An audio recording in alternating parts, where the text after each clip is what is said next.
That's kind of the initiations of the old. But these initiations now and in this energy can be these initiations of the new.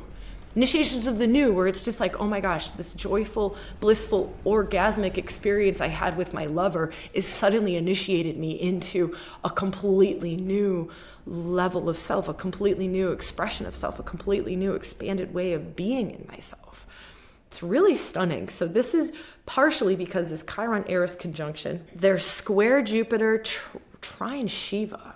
So if they're square Jupiter, Jupiter is doing that beautiful dance with Venus. So that's part of why this is just miraculous. There's grace here. It can happen a lot more benevolently, a lot easier and a lot more gently. So like making love, dancing, gentle, beautiful, grace-filled shifts and changes and healings and rites of passage on both Wednesday and Thursday.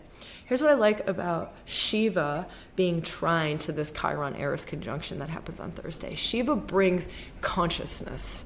He brings the fullness of the divine masculine with all of the divine masculine gifts, sacred gifts. So it's interesting that we have Shiva's consort, Parvati, bringing the fullness of the feminine gifts. They also both bring this deep connection to spirit.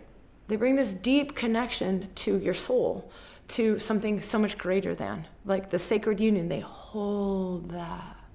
It's pretty stunning.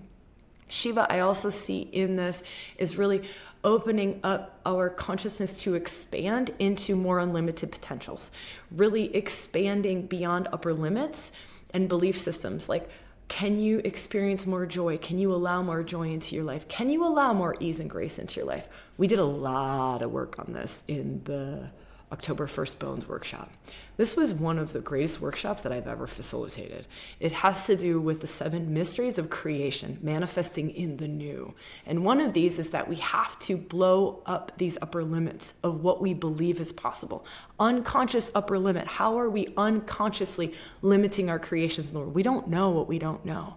So this was a lot about pointing at this 80% of unconscious that we're creating from, or we're just creating silly relationships that we're calling it. We're creating, unhealthy, challenging situations that we maybe don't have to be doing anymore.